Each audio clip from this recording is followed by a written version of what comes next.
On today's show, Reed Sheppard making a strong case to be the Rockets' fifth starter, how Desmond Bane changes the Magic offense, the Pelicans getting Duke Zion back, Jaden Ivey's injury, and more. It's all coming up right here at Locked On NBA Game Night. When that final buzzer rings, you know it's time for Locked On NBA Game Night.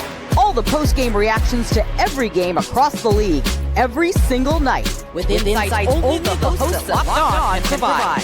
It's the true NBA fans' one stop for all the action. Every game, every night. It's Locked On NBA Game Night. Tipping off now. What is up, and welcome to another edition of Locked On NBA Game Night. Every game, every single night. I'm your host, Jackson Gatlin, also host of Locked On Rockets, right here on the Locked On Podcast Network, your team every day. And joining me is my partner in crime, David Ramil, the host of Locked On Heat. David, with preseason winding down, many teams finishing their preseason slate in the NBA, what did you see last night? That we're ready for the regular season. Too many players at the end of the bench that are playing too many significant minutes, but at the same time, it feels like we're ramping up towards something. We saw a lot of the projected starters get a bulk of the playing time. So you know what? I'm ready to roll. Let's get started. It's going to be a hell of an NBA season. Of course, we'll have you covered for all the action right here at Locked On NBA Game Night. We got a good show for you today, though, as we'll be discussing Reed Sheppard showcasing his talents against the Atlanta Hawks, making a strong case to be the Rockets' fifth starter, how the Orlando Magic looks different with Desmond Bane, Duke Zion making a resurgence with the New Orleans Pelicans. We got a lot to get to on today's show. First, I want to let you know that today's episode is brought to you by FanDuel. Right now, new customers can bet just $5. And if your bet wins, you get $300 in bonus bets to use all across the app. Head on over to FanDuel.com to get started. And as always, thanks so much for making Game Night your first listen each and every day, free and available wherever you listen to your podcasts, as well as on YouTube. Let's throw it out we'll go to the other side of the aisle here and hear from Locked On Hawks about this beatdown that the Rockets skeleton crew gave to the Hawks, like mostly A team. So let's hear from Brad Rowland over at Locked On Hawks. My name is Brad Rowland. I'm the host of the Locked On Hawks podcast, and the Hawks had a pretty ugly finale to their preseason work on Thursday. A 133-115 loss at the hands of the Houston Rockets, and it was the zombie version of the Rockets on Thursday at home. In the big picture, was this a disaster? No, it's a game that doesn't count, but it was sloppy for the Hawks. They had 21 turnovers in the game, 14 of them in the first half, and post-game, Quinn Snyder was kind of openly about, like, that was not the way they want to play offensively. So not the way you want to end the exhibition slate for Atlanta. They do have several days now to get things going before they open on Wednesday against Toronto. At the same time, not the best data point in the world. Also, no Jalen Johnson, no Dyson Daniels in this game, no Mo Gay in this game. So a lot of questions to answer, but most teams have questions to answer at this point in time, so not anything necessarily freak out about at this point. But in the end, a 133-115 loss to the Zombie Rockets, and kind of an ugly end to things for the Hawks in the preseason schedule. At any rate, hold your breath. Wednesday's coming. The Hawks will open things up against the Raptors on Wednesday. All right, David. We'll talk about the Hawks here in just a second, because I do have a question about this Hawks team. But let's go to the Rocket side of things here, where Reed Sheppard, and look, Brad was right. This was the zombie Rockets, right? They were resting their top 7 guys, no starters, maybe no starters in this game, because Reed Sheppard may be making a case to be in that starting 5 for Houston. But he had one hell of a performance, 29 points, 12 of 22 shooting, 5 of 13 from downtown, 6 rebounds, 6 assists, 7 stocks, 4 steals, 3 blocks in this game. This was like exactly what you wanted to see out of Reed Sheppard. He's had a solid preseason up to this point. He's had some moments where there's been, some growing pains here and there, but this was one hell of a performance to try and make, his claim to, hey, I'm good enough to be in your starting 5. Put me out there with KD, with Şengün, with Amin. That's where I belong, as kind of the closest one-to-one replacement to Fred VanVleet for the Houston Rockets. Looked really comfortable out there, really aggressive, kind of hunting his own shot, confident and comfortable navigating pick and roll, facilitating to his teammates. Literally at the first play of the game, he actually turned the ball over, trying to make a drive, and then immediately got a steal, got the ball back, and then got like a wide open dunk, because the Hawks were just like shocked. They were like, they thought they had a breakaway going the other direction. He had some really great plays just all throughout this game, some catch and shoot opportunities from 3, just looked night and day different than he did in his rookie season. At times a little deer in the headlights. What do you make of his play in this one? And do you think he's kind of, staking his claim to be the fifth starter for this Rockets team? I think this is what happens when you play Trae Young and he's the one who's your primary defender and Dyson Daniels is out for the game. I think that certainly was a fact. I can't overlook that, but I think that says something about the Hawks and their concerns. But as far as Sheppard, I think he looked great. I thought he was having a breakout game, and you could really tell. And they were talking about it in the broadcast quite a bit that he just looked much more comfortable, looking like he was just able to get his shot whenever he wanted to. Didn't seem rushed, really taking what the defense gave him and then making the most of those opportunities, absorbing contact. The shot was just really, really solid. It looked like he was the kind of dependable scorer the Rockets thought they were getting when they drafted him as high as they did. So I think it was a phenomenal game for him. I texted you during the game, though. Is this a breakout for him? And your concerns were, I'm never really all that worried about what he can do offensively. It's about what he can do on the other end. And so your question about whether or not he's a starter, do they have enough defensively with Şengün, with KD, with Thompson, to balance out what Sheppard will negate defensively? Like, he has his limitations on that end. He's never going to be a good defender. He can at least be maybe an average defender, probably just slightly below that at best. And that being the case, how this team is with a focus on the defense. They were a top defending team last year. That's been a bulk of who they have been under Ime Udoka. Do you see him as being a reliable starter? Because honestly, I'm not so sure, but I don't know that there's another option right now that might be better suited. And you know what? It might be worth the trade-off given what we just saw from him tonight. Can he continue to be this productive offensively as a starter? What do you think? I mean, this is your team. If anybody would know whether or not he's qualified to be a starter, it's you.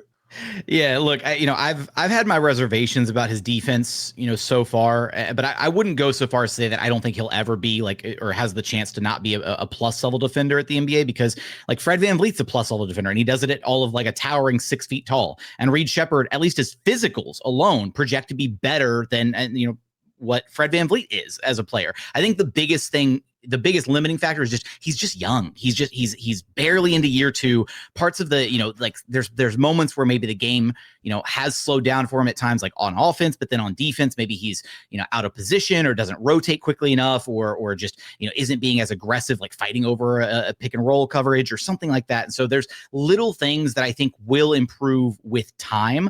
I just don't know if he's all the way up to speed on all the little finer kind of nuances that you really need to be good at defensively to be a either average or above average kind of point of attack defender for a team that, as you alluded to, right, prioritizes defense under Ime Udoka. That's been this team's entire philosophy since he came to Houston.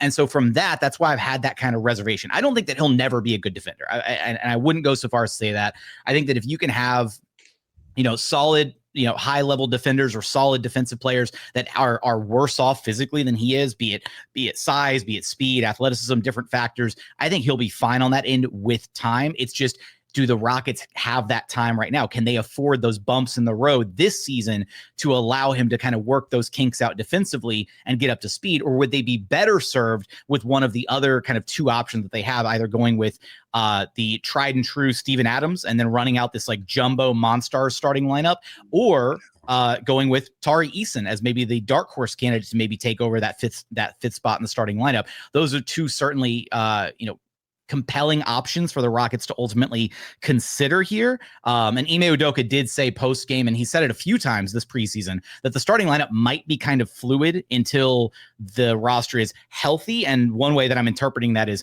once Dorian Finney-Smith is back, he might be the guy that ultimately claims that 5th spot in the starting lineup, because he's the best. That's fair. Kind of accent piece to the rest of the other 4 starters that Ime has kind of tapped as the penciled in quartet there for the Rockets. But before we move on to get to our other games on the slate, I want to ask you, Brad said you don't need to overreact to this game if you're the Hawks, but you take everything with a grain of salt in preseason, but this was like the Hawks. I know they weren't at full strength, right? No Dyson Daniels, no Jalen Johnson. I get that. But Onyeka Okongwu, starting caliber player, Nickeil Alexander-Walker, starting caliber player, and they got dusted by the Rockets skeleton crew. Is that not at least a little bit concerning in what was effectively their final dress rehearsal before the regular season?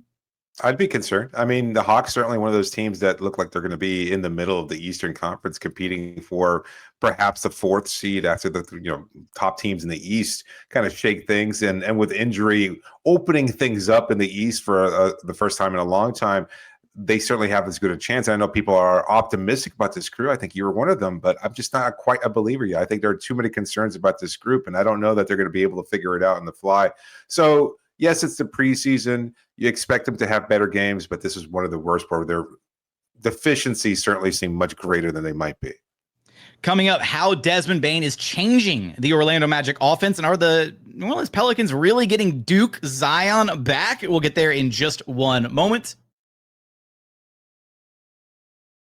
First, today's episode is brought to you by Wayfair. Look, the holidays are going to be here before you know it, which is exciting, but getting your home ready for guests and celebrations can feel like a lot. Maybe your serveware needs a refresh, or the guest room could use new bedding. Wayfair has everything you need to get your home holiday ready, from Christmas trees to wreaths to bedding, cookware, and outdoor inflatables. It's your one-stop shop for every room in the house. Wayfair makes it so easy to personalize your home for the holidays with a huge selection for every style and every budget. And with free and easy delivery, even on the big stuff, you can get everything you need without the hassle of huge delivery fees. So get organized, get refreshed, and get ready for the holidays for way less. Head to wayfair.com right now to shop all things home. That's wayfair.com, WAYFAIR.com. Wayfair, every style, every home. And continuing on here at Locked On NBA Game Night. Thanks so much for making Game Night your first listen each and every day. For your next listen, if you want to hear me wax poetic about Reed Sheppard, you can go check me out over at Locked On Rockets, or go find the Locked On show for your favorite team out there. Let's get to our next game of the night here, where the Orlando Magic and New Orleans Pelicans went a little kind of down to the wire, maybe a little bit more competitive than we've seen some of these preseason games be, at least so far. Let's throw it out to Locked On Magic for the first reaction to this one. This is Philip Rossman-Wright, the host of Locked On Magic here at the Kia Center, as the Orlando Magic go perfect in the preseason for the first time since the 2010 preseason with a 132-125 victory over the New Orleans Pelicans. This was a game where we saw the Magic at their absolute best, where we could see the Magic and the vision that they have for this team. They raced out quickly. They built a 19-point lead in the first half. Franz Wagner was doing his thing with 24 points. Paolo Banchero had 19. The Magic were absolutely rolling. The ball was moving. They were defending at a high level, creating turnovers, getting out in transition, all the things the Magic want to do and want to see happen. If you want to know how dangerous this Magic team can be, just watch the first half, really the first quarter of this game, and the Magic led by 17 after the first quarter. But the rest of the game kind of showed where there still might be some trouble. This is a team that hasn't played together very much. This is the second game that Desmond Bane, Franz Wagner, and Paolo Banchero all played, and it showed that there's still some things to work out and things to get better at and things to improve. The offense slowed down. The defense wasn't always as attentive as we're used to seeing from this Magic team, especially considering now that the Magic are trying to play faster. Teams are playing faster right back at them. The Magic have to do a better job controlling the tempo. But overall, the Magic have to be really pleased with what they've seen this preseason and pleased with the direction this team is going. It all starts to count on Wednesday against the Miami Heat. We'll hear from the Pelicans side of things here in just a moment, David. But, one thing that Philip said, right, is that this is the Magic, like, at their best, right? And weirdly enough, I don't even think that this is them, like, really at their best, because as good as they did play in this game, Desmond Bane, I'm not going to say he certainly wasn't a non-factor in this game, but this is not anywhere near how good we know Desmond Bane can ultimately be. Just 11 points, 3 of 9 shooting, had a couple turnovers, 0 of 4 from downtown, and yet his gravity and impact out there, and the way that the Pelicans have to treat him as an offensive threat, as a spacing threat, it feels like it opens up so much for Paolo, for Franz, kind of, having that added dimension, that extra space offensively with which to operate is really going to pay dividends for a Magic team that has really struggled to put forth a good offensive product in the past couple seasons. That's fair. I was so bullish about the Magic last season, and then the injuries just seemed to sap everything that they had, whether it was Banchero and then Wagner, and it kept rolling, and Terrell Suggs. I mean, it kept getting worse and worse. And listen, it was just a really shaky season, and then they add Bane, and the thought is, well, we're going to continue building on what we saw. And I like Bane. I think he's going to be a fine addition. I'm still a little concerned that they're kind of pinning their hopes at the fact that like you said, he didn't have a good game today. I don't think he's going to be that much of a factor, but I know he does add something different to that starting lineup that defenses are going to have to respect. But ultimately, what comes down to this team and the chances of being successful is their defense being at such a high level. That's the team that they were last year. That's the team that I expect them to be this year as well. And I think a point that Philip has made before is that as long as they can continue to defend as well as they have in the past, that always gives them a chance. They're going to have to find somebody to pop. They're going to have to find that level of maturity that I'm not quite sure whether this team has if they're expecting to reach those high expectations. Like there's goals for this team, whether it's necessarily maybe Eastern Conference Championship, maybe even going to the finals, although I'm not quite sure I put them in that upper echelon. They're a good team, but they still have question marks that I thought sure are getting answered in the preseason. The 5-0 start or whatever the preseason record was, that's fine. Again, it's the preseason. They're not facing teams at full strength. They haven't been at full strength either, and so maybe that's an optimistic thing for them. But at the same time, I think that they're still going to be trying to figure out their chemistry over the start of the regular season. And maybe you chalk it up to a little bit of preseason lack of intensity, maybe, but they did have that 17-point lead after the first quarter. Then they allowed the Pelicans to score 33 points, 35 points, and 36 points the rest of the way. That is not the Orlando Magic defense that they are going to try to, that they're going to have to hang their hats on and really pride themselves on throughout this season. So bit of a concern there. Maybe you don't want to overreact to it because, again, it's just preseason, but at least something worth monitoring. Let's hear about the Pelicans side of things from this one with Jake Madison proclaiming that Duke Zion is back. Preseason is over for the Pelicans, and Zion Williamson has answered every question he could. I'm Jake Madison, host of Locked On Pelicans. Pelicans fall to the Magic in their preseason finale, but the score doesn't matter. The biggest story is Zion Williamson, who continued to look like the Duke version of himself. 18 points on 9 for 11 shooting. That's 82% from the field. There were a lot of questions around Zion Williamson heading into this season, and he's answered basically everyone he can so far. There's still questions about if he can be healthy the whole year, but if preseason is any indication, he's in for a massive season. Rookie Jeremiah Fears also played well. He finished with 16 points on the night and looks like a real playmaking threat, especially in the pick and roll, that type of dynamic guard that the Pelicans really do need. I got more from this game over at the Locked On Pelicans podcast. I'm glad Jake shouted out Jeremiah Fears. I love his game so far. He looked great when the Pels played the Rockets the other night. Honestly, looks like he might be able to be like a guy that could have some, make some legitimate contributions to this Pelicans team as a rookie, which is hard to do for rookies, especially given the fact that they're not going to have DeJounte Murray to start the season. He won't be back until maybe January at best. That's like the most positive return timeline for him, I believe. Plus his jersey is like one of the best jerseys in the entire Zero Fears. Like, are you kidding me? That's going to be a top selling jersey from like people just buying it. Not even like Pelicans fans, just like people wanting to buy a cool jersey. So shout out to Jeremiah Fears, but to Jake's point about Zion, David, are you, I know with Zion, it's always the injury stuff, right? So like, let's table that discussion. Let's table the injuries for a second. Are you buying this version of Zion? Like if the Pelicans get this version of Zion, if he's healthy, what can this team be? That's a good point. Yes, I'm believing that he was never really gone, but I think he's better than he's been in the past. I think he looks more explosive even than what we've seen from him. And that being the case, I think it's enough. I think they're going to be a lot more competitive. People were kind of just overlooking this group. I know we did it when we looked at the Western Conference and whether they ranked among the top teams in the West, and we weren't really optimistic about their chances. But they've looked a lot more impressive in preseason than I would give them credit for.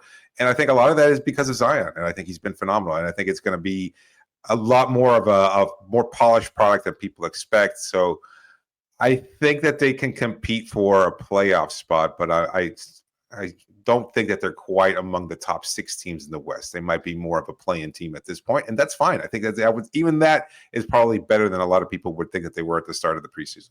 It's a step in the right direction for sure for this organization, for an organization that gambled on being good this season by trading away their pick. But I will say, like, I think I'm drinking the Pelicans Kool-Aid like a little bit. Like I'm having like a sip or two, and I'm just because like, and once they get DeJounte Murray back in there, and then once they get Kevon Looney healthy, like, and they're able to like slot Jordan Poole back in off the bench, like they've got solid guard depth, they've got really great like 3-and-D wing pieces out there with Herb Jones and Trey Murphy. Like I think I might kind of like this team, David, and it all hinges on Zion. It's all dependent on him, as it is with every team that you can point to, with every star in the league. It's like it all boils down to what do you get out of your star. But if they get this version of Zion for 70 plus games this year, we might be talking about Pelicans in the playoffs somewhere down the line. It's exciting stuff to consider. New Orleans, always the city associated with conservative drinking. Here you are taking a sip or two of the Kool-Aid. No, man, you got chugged out like a hurricane on Bourbon Street, baby. Dive into the Kool-Aid. You can't just take a sip. Oh, man. All right, coming up, how Jaden Ivey's injury impacts the Pistons, plus the rest of our games from this Thursday night slate. We're going to get there in just one moment. First, today's episode is brought to you by FanDuel. The NFL season is here, and FanDuel has an offer you do not want to miss out on right now. New customers can bet just $5, $5 only, and get $300 in bonus bets if you win. That's right. You pick a bet, put down $5, and if it hits, you'll unlock $300 in bonus bets to use all across the app. And FanDuel is great because it gives you so many different ways to play. You can build out parlays, you can try different player props, or you can even follow the live lines during the games. But hey, maybe you just want to keep it super simple, right? Just go take a look at the outright betting favorites for the Super Bowl this year. Right now, the Bills sitting at plus 650. I apologize. The Bills and the Chiefs both sitting in a two-way tie for first place at plus 650. You have the Packers behind them at plus 750. You have the Lions at plus 900, and then bringing up the fifth place spot, the Eagles at plus 950. So for all those odds and so much more, visit FanDuel.com to download the FanDuel app today and get started. And final segment here at Locked On NBA Game Night. Now, if you're not familiar with David and I's edition of Locked On NBA Game Night, occasionally in our third segment, we like to play a little game called Shoot, Drive, Pass. The way it works is we're going to go a little rapid fire through our final topics of the show, where if we have a take, you shoot. If you have a take about whatever the topic is, if you want to lob up a question about the topic, then you will drive. And if you don't really have anything additional to add, then we'll just pass on it. So, David, let's go ahead and dive into our next game here that we have, the Pistons versus the Wizards. Final score, 119-98. Detroit with the total blowout win here. Let's throw out to Locked On Pistons, though, for the reaction to this one. The Pistons' final preseason game really doesn't matter. Cade looked phenomenal in preseason. Looks like he's taken another step, not just from a star player, but to become a certified superstar and be getting MVP votes. He looks like what he's doing in minimal minutes is crazy in the preseason. Can't wait for the regular season. But the news of the day, the most important thing, Jaden Ivey is going to miss the first, at least the first 4 weeks of the season. He'll be reevaluated in 4 weeks after having surgery on his knee. Reevaluate probably means in 4 weeks we'll be told he'll be starting ramp up and we'll get another update in 2 weeks. That's usually how that works. So he's going to be missing a good chunk of the first half of the season already after missing the last 50 games of last year. A lot of this roster was built with the idea that Ivey was going to be coming back. I think the Pistons are still built to survive without him. They played well without him last year. I think they can survive and still play well without him this year. It definitely lowers their ceiling not having him on the floor, but I think they can still play well without him. But such a tough blow for a guy who was supposed to be making his comeback. All right, David. So Jaden Ivey's injury, the impact on the Detroit Pistons. Shoot, drive, pass. What you got for me? I'm going to go ahead and shoot. Watching this team, I think Jalen Duren is going to compete for an all-star spot. I think he's finally coming into his own. Yeah. I think given what we're seeing in the Eastern Conference, I think he has just as good a chance. Could he supplant a guy, say, like Bam Adebayo on a team that I cover? I think there's certainly a possibility. And we talked about Cade Cunningham's MVP chances last week. And given the fact that I think both you and I are bullish on the Pistons this year and whether or not they can be one of the top three teams in the East, and with that kind of winning record comes the individual accolades that are normally associated with it, why wouldn't a team that could compete for 50-plus wins have multiple all-stars on its roster? You know, Cunningham's certainly going to get a chance, but if Duren continues to put up numbers the way he has, the way he did tonight, against, albeit a very weak front court in Washington, I still think that he's going to be able to garner some consideration there, and I think he's been long due. A guy who was maybe a question mark last year and you're not really sure what kind of a player he could develop to, I think he's finally figured it out in year 3. It certainly feels like if Jaden Ivey is going to miss a considerable amount of time again this season, the Pistons need production from somewhere. And that's almost such low-hanging fruit, right, with the way that Jalen Duren can play over the top of defenses, his physicality on offense, being able to clean things up around the rim.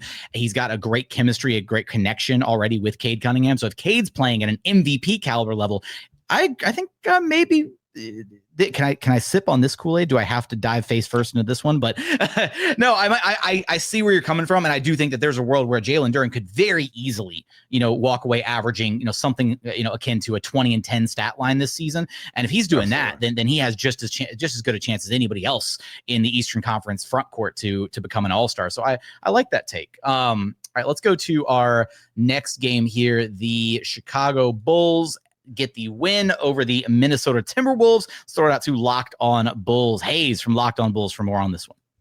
What's going on? It's Hayes, one of the hosts of Locked On Bulls, and the Bulls get a win in their preseason finale against the Minnesota Timberwolves, 126-120. But the result of a preseason game really doesn't matter. Throughout this preseason, the biggest story has been the growth and maturity of Modest Buzelis. Modest, who is, for many Bulls fans, the last hope for the Chicago Bulls to really have a player that can ascend to a star. And for what it's worth, through this preseason, we've seen the growth and maturity of Modest Buzelis. He shot the ball over 50% from the field, over 38% from three over the course of this entire preseason period. He's had several games of 19 points, one of 20 points. And it's just the increased recognition of Modest Buzelis of how to take players off the dribble in isolation, creating for others as well, and also the defensive growth of Modest Buzelis. And the Bulls are hoping that this growth of Modest is really going to help them propel them to finally get out the play-in for the first time in 4 years. Will it? We'll see. And hopefully Modest lives up to the hype. All right, David, the Modest Buzelis hype, where are you at on the shoot, drive, pass? Where are you at? With his, I think he's got as good a chance of any. I think this team is looking for somebody. Hang on, we're in preseason mode, David. We're both rusty. Shoot, drive, pass. What are you doing? I guess I am shooting here. There we go. I'm gonna say. Sorry, that, guys. We're all in preseason mode here. It's all good. Also, I just want to highlight really quickly here. Take a shot every time a Locked On host says preseason doesn't matter, because we've gone through it's like happened 3 times already on this episode. It's true. It's hard to take it seriously. My point isn't necessarily, you asked a question about Buzelis, so I think he's going to be a heck of a player. I really like the way he's continuing to develop, and I saw flashes last year where he just looked amazing, and I think he's going to continue to be, he might evolve into their best player this season, even better than Giddey. That being said, my question is more, or my take is more about the Wolves. Well, I guess I have a question, so it's more of a drive then. Are you buying Julius Randle being consistently good enough to help this Wolves team be as good as many people expect he might be? Honestly, yeah, I think so. Like, I had my doubts about Randle when he first made it to Minnesota, in part because it just felt like such a dirty move to Cat, right? Like, after the success that they had with Cat, to move on from him in the way that they did. I don't know. I was kind of against the trade from that, but the proof is kind of in the pudding. This Wolves team looked really good. They had a rough start last year. They looked really good as the season progressed. Everybody kind of fell into their spots. They got into their groove. Ultimately, this Wolves team will go as far as Anthony Edwards ultimately takes them, right? He's the superstar. He has to be the guy, leading the charge, but he needs his Robin, right? And I think that Julius Randle is more than equipped to be a serviceable, if not a really, really good secondary option there offensively. They've got question marks with how much juice does Mike Conley really have left? And is Rob Dillingham going to be able to contribute in a bigger way this season? So there's other kind of question marks there, but I don't think that, I think that Julius Randle's body of work kind of speaks for itself. Hell, I mean, in this game, 23 points, 10 of 18 shooting, 8 rebounds, 4 assists, 2 steals. He's a guy that can do a little bit of everything on the floor. He spaces the floor. He's a good complementary piece to have out there to open things up for Anthony Edwards, and kind of how they like to play stylistically at times. So yeah, I do buy Julius Randle as the right piece for this Wolves team. Sounds good. I appreciate that take.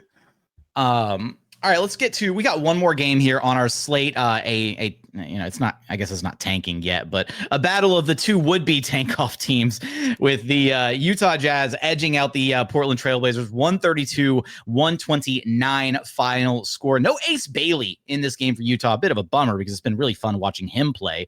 He looks awesome when he's out on the floor. Honestly, the Utah Jazz might be one of my favorite league pass teams this year, just to watch Ace Bailey play.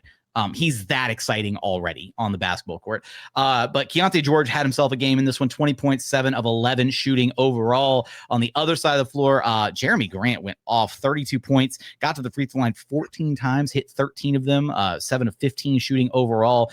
Don't know why Jeremy Grant's going off for 30 plus in a preseason game for the Blazers, but I guess he went off. So there you go. Shaedon Sharpe, 20 points on relatively poor efficiency, 6 of just 17 shooting in this game. But David, what you got on this one? Shoot, drive, or pass? I guess I'll drive again. Will Jeremy Grant be on this Blazers roster at the end of the season? I feel like we've been toying with Jeremy Grant trades for like the last 3 years. Like, I don't even know. The John Collins of the Western Conference, perhaps. Honestly, yeah. Like, there you go. That's a great analogy. It's tough because I feel like for the money that Jeremy Grant makes, it's really hard for a team that would be in a position that could utilize him to want to trade for him, to have the appropriate amount of salary to aggregate for him, especially if it's a mid-season trade. Like, you could talk me into a team like this past offseason, like when the Denver Nuggets were looking to move on from MPJ. You could have talked me into like a Jeremy Grant reunion with the Nuggets potentially, and he would have been a really good fit there, playing alongside Jokic and like all that. So like, but it's just so hard to cobble together a trade that works with that amount of salary on a guy like Jeremy Grant. So I'm actually going to go. I think he's just going to be a Blazer. I think he's just going to continue to be their tank commander, and eventually, I don't know if he rides off into the sunset or signs like a deal at some point down the line when this current contract expires. But no, I don't think the Blazers are going to find a suitable trade partner for Jeremy Grant anytime soon. All right, we got 2 more things for you here during our little shoot, drive, pass segment here. A couple pieces of NBA news, no game stuff here, but we'll go to our first one. The Bucks. Guard AJ Green agrees to a 4-year, $45 million fully guaranteed contract extension. How are you feeling about this contract? How are you feeling about this deal for the Bucks and for AJ Green, David? Shoot, drive, pass. I'll pass, I guess. I think it's fine. I don't think anybody can have too strong a take, nor there are questions there. It seems like a good enough deal for a player who is a contributor, who's probably going to have some inconsistency here and there, but has shown some growth and is still a really solid shooter, et cetera. So I think he provides what the Bucks help or what they need him to do. And I think he's a fine complementary player on a relatively okay deal. It might seem like a bit of an overpay, but as contracts continue to escalate, this isn't going to be such a bad deal once that extension does kick in. All right. And our last little bit of NBA news here about 76ers star Paul Georgetown, as you texted me earlier before we started our show. Nice little autocorrect on that one. But Paul George, his status to begin this season, not healthy. Surprise, surprise. Paul George still not healthy. This contract just continues to look worse and worse with each passing day, David. How are you feeling about Paul George and his just this whole situation going on in Philadelphia with shoot, drive, pass? What you got? I'm going to shoot on this one. I guess the report says that he'll be back soon, but it just feels like it's waiting for disaster to happen again. Something's going to happen with a player like that has battled injuries so often. And I know that they're taking a conservative approach, as they should. And I appreciate that he's ramping up and that he's going to be available and that they're holding him out rather than rushing him back too far. That was part of the report as well, looking at how he was rushed back in certain instances last year. I just can't believe that he's going to be able to play the whole season healthily. And that being the case, we've talked about the Sixers before, such a difficult team to predict, but they need all their players to be healthy in order to maximize what looked like it was going to be a really good roster. But I just can't buy it. I'm not going to believe in it until I see the potential for him playing 70-plus games or Joel Embiid being out there for a significant amount of time either. You know, a few years ago when the Rockets were in the depths of the trenches of the rebuild, they had, John Wall on their roster once upon a time. And there was a half a season where just every 2 weeks, it was like John Wall's ramping up. He's getting ready. He's ramping up. They just kept him on ice the whole year. I think the 76ers might have borrowed that same ramp, and it might be getting utilized for Paul George right here because he feels like he might be stuck ramping up for a while. Sorry, Sixers fans. It really sucks. Like, I feel for you, but this whole situation just kind of sucks with Paul George. We want your thoughts on everything we discussed in today's episode, your thoughts on the games, your thoughts on the NBA news, everything that we covered in today's show. Give us your thoughts in the YouTube comments. But for David and myself, that's going to do it, and we will catch you guys on our very next game night.